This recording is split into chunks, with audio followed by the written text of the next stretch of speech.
നാട്ടിൽ പ്രകൃതി കലിതുള്ളി മഴ പെയ്യുന്ന സമയത്ത് ഇവിടെ കണ്ടോ ഭയങ്കര ചൂടായിരുന്നു.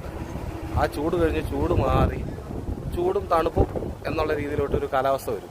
ആ ഒരു കാലാവസ്ഥയിലോട്ട് എത്തുന്നതിന് തൊട്ടുമ്പോൾ പൊടിക്കാറ്റെന്ന് പറഞ്ഞ് കട്ടില്ല പോയിട്ട് ശക്തമായ പൊടിക്കാറ്റ് എന്ന് പറഞ്ഞാൽ ശക്തമതി എന്ന് പറഞ്ഞാൽ ഞങ്ങളുടെ ഗ്യാരേജാണ് കാണുന്നത്.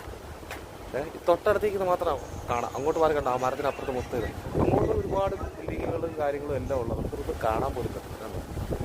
അപ്പം ഞങ്ങളുടെ ഇതാണ് ഉണ്ടോ ഭയങ്കര പൊടി എന്ന് പറഞ്ഞാൽ ഭയങ്കര പൊടി ഇതുമായിട്ട് അന്തരീക്ഷം അങ്ങ് കലിതുള്ളി നിൽക്കുക. പൊടിക്കാറ്റിൽ കലിതുള്ളി നിൽക്കുന്നൊരിതാണ്. അതുപോലെ ഇതാണ് ഉണ്ടോ ആണ് ഇവിടുത്തെ ഒരവസ്ഥ. കുവൈറ്റിൻ്റെ പ്രവാസികളുടെ ഒരു കഷ്ടപ്പാടാണ്. ഇതൊക്കെ തരണം ചെയ്ത് പോകാന്ന് പറഞ്ഞാൽ ഇച്ചിരി ഇതാണ്. ചൂടങ്ങോട്ട് കൂടിക്കഴിഞ്ഞാൽ അന്യാവശ്യം വരും. 54 ഡിഗ്രി പപ്പടം പൊളിച്ച് വീഡിയോ വരേണ്ട ഇൻസ്റ്റാഗ്രാമിൽ കിടക്കുന്നു. ഇതിപ്പം പൊടിക്കാറ്റ് ശക്തമായ പൊടിക്കാറ്റ് നമ്മുടെ ദേഹത്തോട്ടൊക്കെ ഇപ്പോൾ പൊടി അത്